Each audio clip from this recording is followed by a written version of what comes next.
Hey guys, it is me, Carla Marcel, Transformational Purpose Coach. If you are not familiar with me, what I do is I help people gain clarity, people who are feeling lost, stuck, and confused gain clarity so that they can discover their purpose. And I help them come up with their strategy so that they can execute it in the earthly realm and bring their purpose into fruition. So today, what I wanted to talk about is getting connected to your spirit guides. Yes, I truly believe that we all have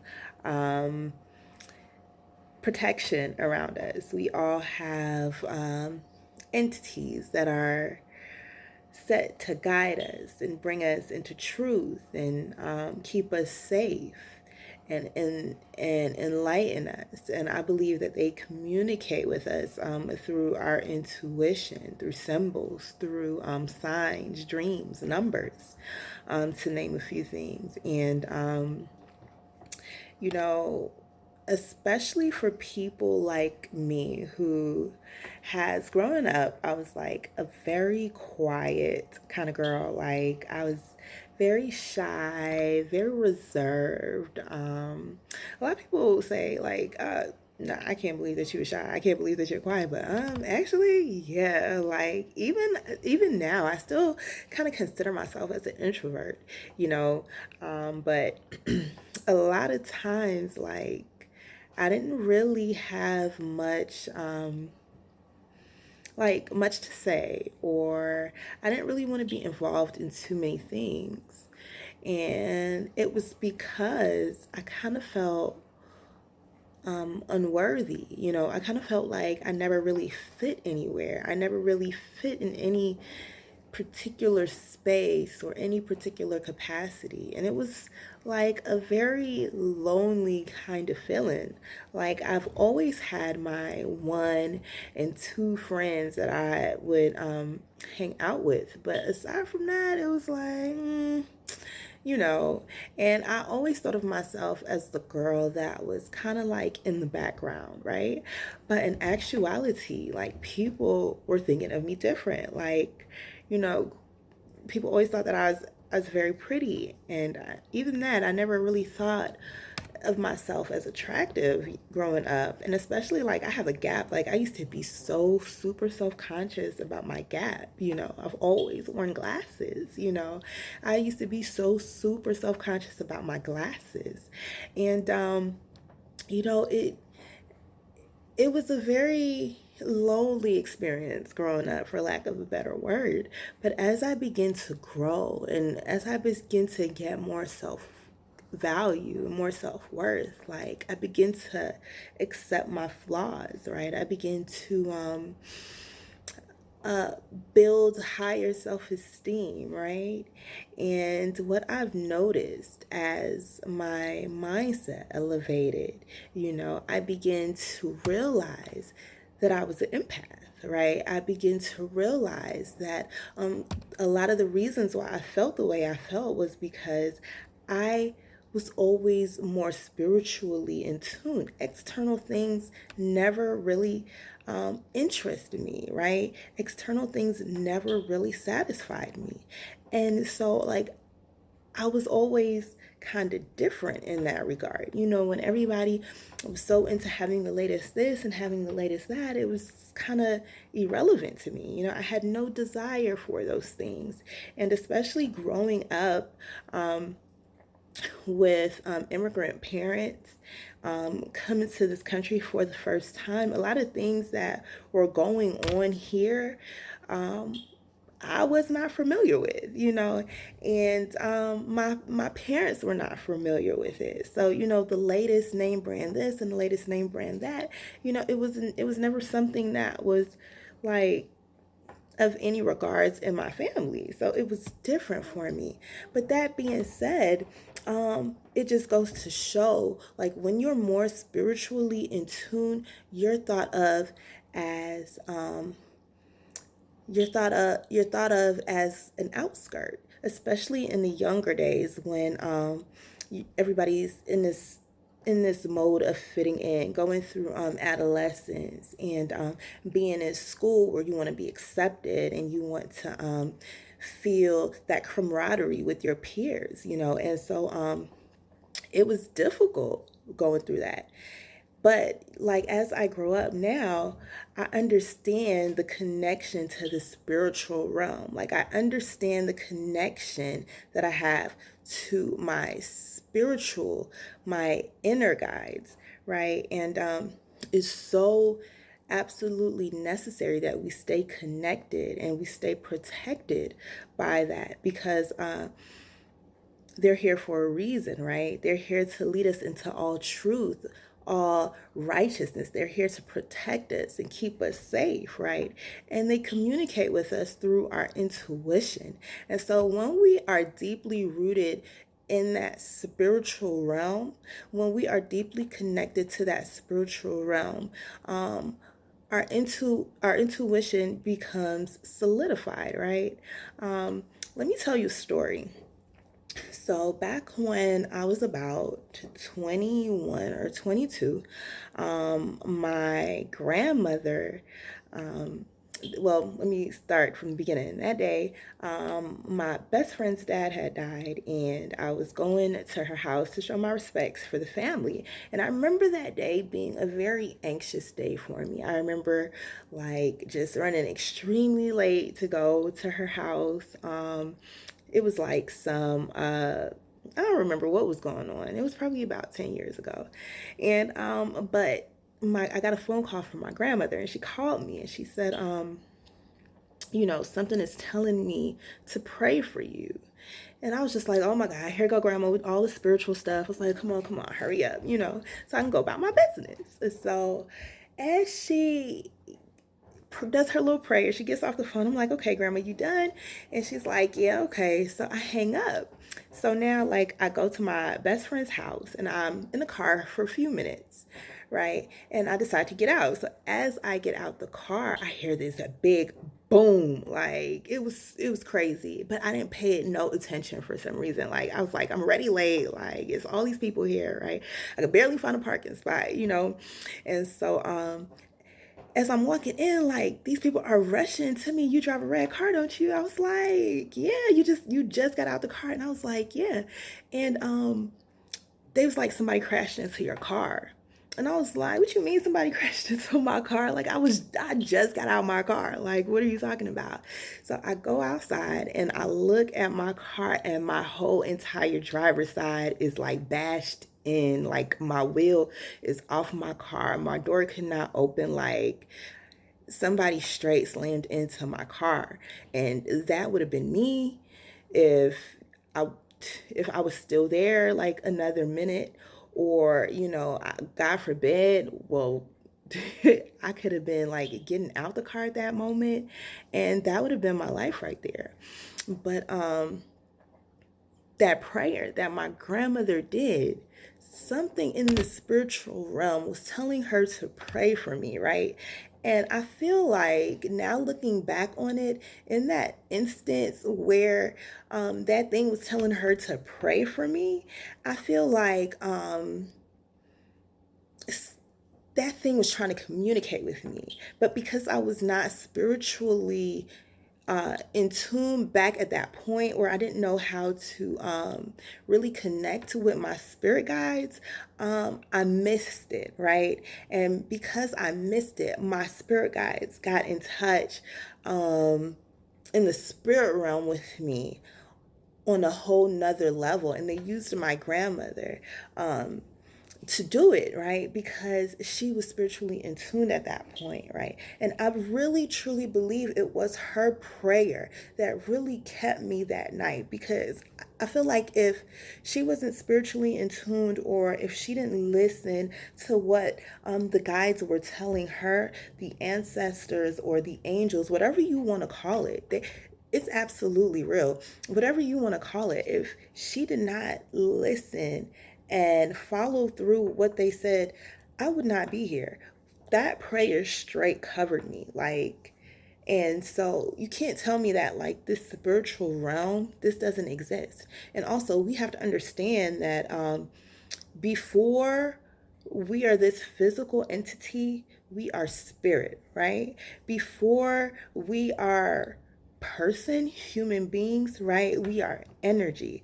And so energy is neither created nor destroyed, right? It can only be transformed. And so right now we are transformed into this physical body, into this physical being, but we have to know that we are first spirit, and we have to do the work to get connected to our spirit guides, right? And give them permission, right, to lead us, to guide us, right? We have to be willing and be open to hear from them, to accept them, right? To accept their leadership and their guidance. And once we are able to do that, I think we'll start to feel more safe in the things that we do, right? We'll start to be more excited about doing things, because our fear will begin to lessen, right? Because we'll start to operate on a different vibrational frequency, right? Causing us to elevate in a light that is more open and more free, without the thought of um, the judgment, right? The subjection, right? The intimidation. Because when we realize that nothing can harm us, like, we're able to operate on a whole nother level. And so when you're really in tune with your spiritual sense, right? When you're really in tune with your spirit guides, with your angels, with the source that is protecting you, allowing those who've gone on before you, your ancestors, to give you that protection, and you know that, and you start to operate in that, that is something so amazingly profound. That's something that is just absolutely baffling when you think about it, right? And so when we actually allow that realm to actually um, take the lead and take effect in our lives, like, we'll start to actually have greater control of what's happening, right? We'll start to have control over our mind, right? Because we know that our mind is a lot of times just conditioned by the experiences that we've had, right? Our mind is conditioned by triggers that might come up and that we're not aware of, right? And operating from a lower state of consciousness, right? Operating in fear, operating with low self-worth, right? With low self-value, right? Because we're not spiritually connected to those guys, right? Those guys are not in tune with us the way they should be. And so a great way to allow the spirit guides to really encompass around you is through writing. So for today's activity in the challenge, what I did have was some graphics telling you about the spiritual guides versus your mind, right? And how you can differentiate between if it's your mind that you're allowing to take the lead, or your spirit guide is allowed to take the lead, right? And so for our activity, I had the participants of the challenge write a letter to your spirit guides, letting them know, what is it that you want to be revealed to you in this season? What is it that you're looking for from the spirit guides? If you could have your spirit guides do some really great things for you, what would it be? Like, do you want to have greater communication with them? Do you want to have a more intuitive connection with them? Write that out. Let it be clear. They already know, but to yourself, so it can be clear to you what it is that you're looking for, and so then you can more so recognize when it is happening. Writing is a great way. Your spirit guides also communicate with you through dreams. Like, if you have a reoccurring dream, or you have a reoccurring pattern that tends to show up multiple times in your dreams, figure out exactly what is that meaning. Figure out exactly what is that about. Like, I'm telling you, there has to be meaning behind it. Figure it out. It's so important that you figure that out. Like, for me, at the beginning of this year, right, like right around the end of 2019, the beginning of 2020, right, I started to see the number 35. Like, it was crazy. Like, I was seeing the number 35 everywhere. Like, everything I did was 35. Like, people would call me and something would reference to the number 35. And I would be like, what is this number 35 about, right? And so, I was like, you know what? And it's so funny because my little 7-year-old daughter, she right around that time when I was seeing this number, she said to me, numbers have meaning. And I was like, what are you talking about? Numbers don't mean nothing. And she would always ask me, what does this number mean? What does that number mean? And so I was like, okay, something's going on here. Something is trying to communicate with me, something to some effect. I need to figure out what it is, right? So I was like, okay, let me go and look up what this number 35 represents, right? And so this number 35 was all about purpose. It was all about saying, go now in what you are called to do. You are protected in what you are doing. Just put your full force into it and just take off running with it. You are led. You are just everything telling me to go with my passion, go with what I have to do. And so ever since like I got that message from my guides, like that is exactly what I have been doing. And so yeah, and so I mean, when you're in tune with your spirit guides, you start to recognize these symbolisms that you see. You start to recognize these dreams that you have, right? You start to elevate, right? You start to have a whole different vibrational frequency, and we know that the vibrational frequency that we operate on is the same type of vibrational frequency that we attract. So if we are confident, if we are feeling that we are safe and we're moving forward in those type of characteristics and with those types of mindsets, then we only attract things that match up to that vibrational frequency, right? And so we start to see that on so many different levels. We start to see that in our relationships, right? We with our relationships with our friends, with our families, our siblings, our significant others. We start to see of a match of elevated vibrational frequencies with our money and our career, right? And so it's so important that we actually get in tune with that spirit guide. So remember the first day of the challenge, we talked about clarity, right? Getting clear on what it is that we want, getting clear on what it is that we're about, right? Figuring out if the ideologies that we have are really ideologies that we resonate with, or are they ideologies that we've taken on from other people along somewhere along our journey, right? Are they really ours, right? In day 2, we talked about surrender, right? Surrendering to that intuition, right? And so today, uh, guidance is the topic. And because the guidance that we get, I believe, is through the intuition. And I really believe that our spirit guides can communicate with us through our intuition, right? And so that's why it's so important that you learn to hear your intuition. You learn to follow your intuition, right? Because when you are an empath and when you are spiritually guided and spiritually rooted, right, there is no fear. There is no hesitations when you move, right? Because you know that you are protected, especially in a world today where you look the wrong way, it's so possible that you'll be killed, or you walk outside and you catch some crazy coronavirus. Like what?